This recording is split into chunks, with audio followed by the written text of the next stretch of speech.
Halloj! Nu är jag tillbaks hit. Vi ska snacka lite grann med den här snubben som sitter bredvid mig här. Han förstår exakt vad jag säger just nu. Och vi tänkte bara kolla lite grann, känna lite grann på hans puls. Did you understand anything about that? Not at all. Not at all. Great to be here. Thank you. For me, you're only SirActionSlacks. What's your name? My name is actually Jake.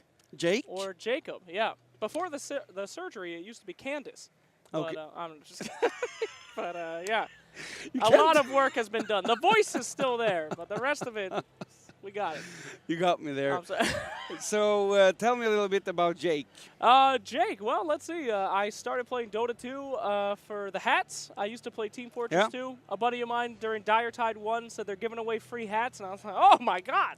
So I went over to this new Dota game, never saw it before, played it, loved it, started making annoying voice videos.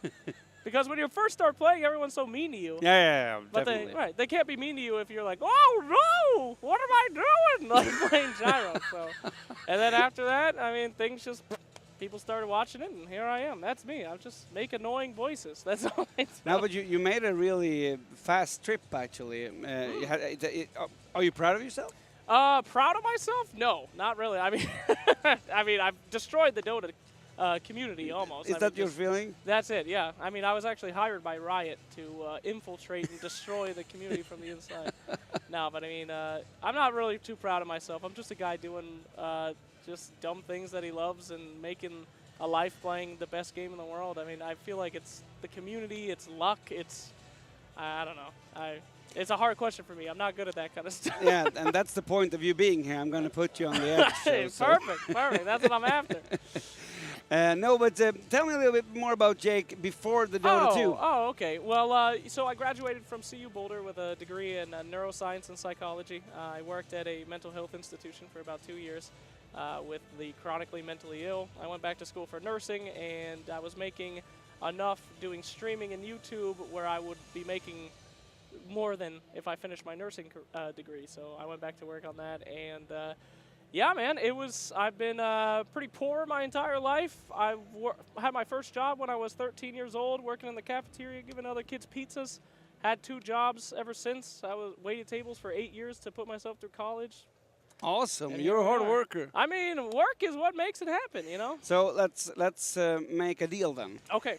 You're a hard worker, and you end up now being viewed by a lot of people because hard work, and that should make you proud.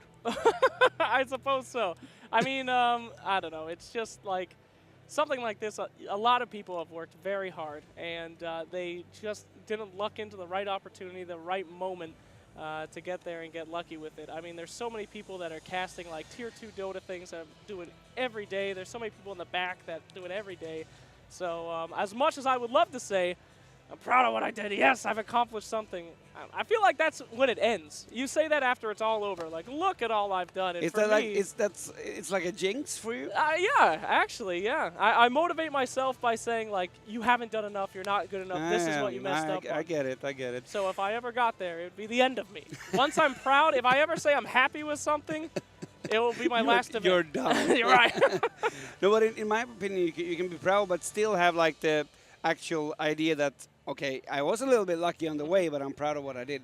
Yeah. At least well, there you go. So how do you play Dota? How do you play it? Are you the competitive guy, or are you the guy who's like just making foolish sounds, which... Yeah, well, actually, interestingly enough, I only play Dota to make other people miserable, which is fun. My favorite heroes are Techies, Omni Knight, Necrophos. I mean, if I can make someone else's day worse, then that's why I play Dota. Because I'm a generally nice guy in real life, but on the internet, you can be whoever you want to be. Yeah. So I want to be the terror and destruction of the Dota community. You just want to live that out so you can be nice. Right. When I see a farm PA about to kill my whole team and I Guardian Angel and she doesn't get anything after 50 minutes of time, that's your tribe. That's me. That's what I want. Just to make that guy's day worse. No, but yeah, I don't know. I love supporting. I've been starting to develop a little bit of competitive spirit, and it hurts. It hurts. I mean, I feel like you're gonna hate me for saying this. No, I don't think so.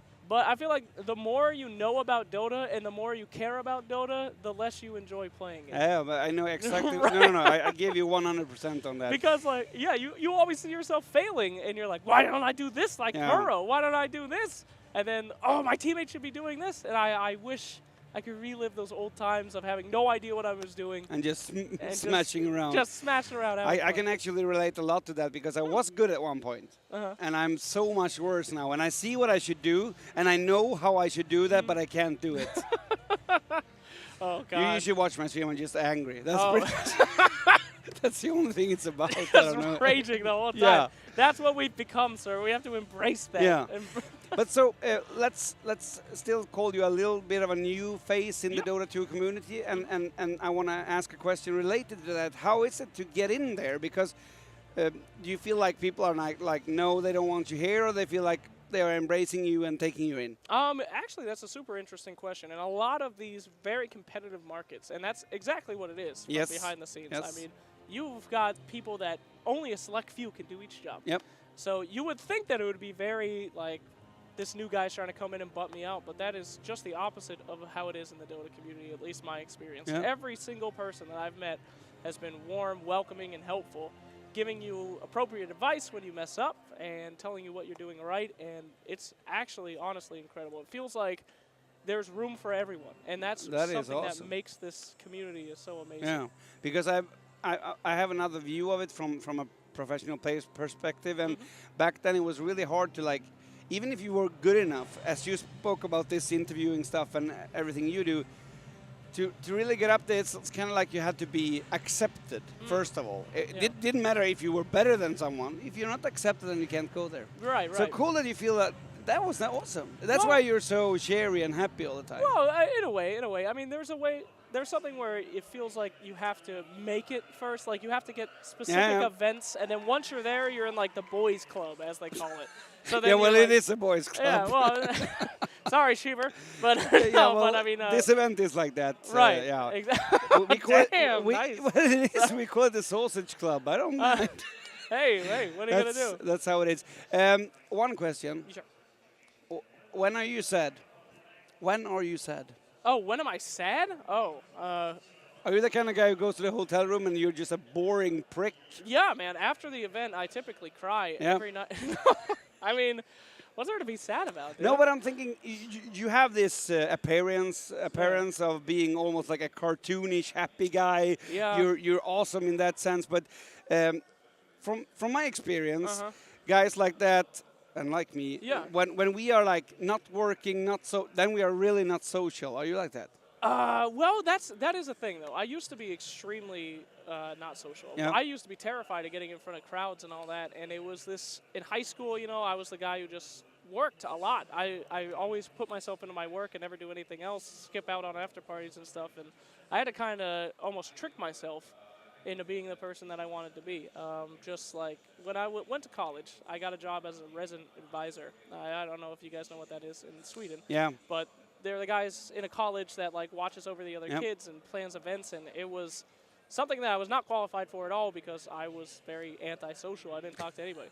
But I said, I'm going to do this, and if I get it, I'm going to pretend to be that person. Yeah. And then after a while, if you pretend to be something for long enough, I mean, you become it. So I don't know. I mean, so deep down inside of SirActionSlacks, there is a shy boy who just works hard. Yeah. A very shy, antisocial boy, and but I mean, at the same time, though, it's just that's. I think that's great. I think it's fine. I mean, it's not who I've ever wanted to be. Is the thing. Like, there are people that are out there very energetic and approachable, and they talk and love other people, and they were born that way, and that's great. But what is better, you know, to be born with those skills, or to adapt them over time and through much for me pain? that quite yeah, but in some way, for me that's a non-question. Doesn't matter. Right. Yeah, it doesn't matter. Yeah, as long as you're fine now, it's good. It's really good. So, do you know any Swedish?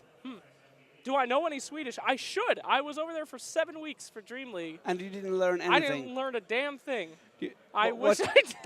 I'm so embarrassed. No, it's fine. I went and watched. I walked around. You do realize that Swedish is like a 10 million people language, so if you don't know it or not, it's fine. It's my fault, though, because everyone there spoke wonderful English, and I never had to do anything. They made it too easy for me. The only thing that you guys made hard for me were the pizzas. Why? Why don't you cut your pizzas? You give them to us like a giant cookie. I don't understand. Every time I went somewhere, they give me a pizza to just be uncut. I'm like, what do I do Yeah, but that's with because you're supposed to be able to to grab it all, Yeah. get in the shower, sit in the Ah. yeah, and cry and eat it. You can't just pick one of the pieces. That's not enough, you know.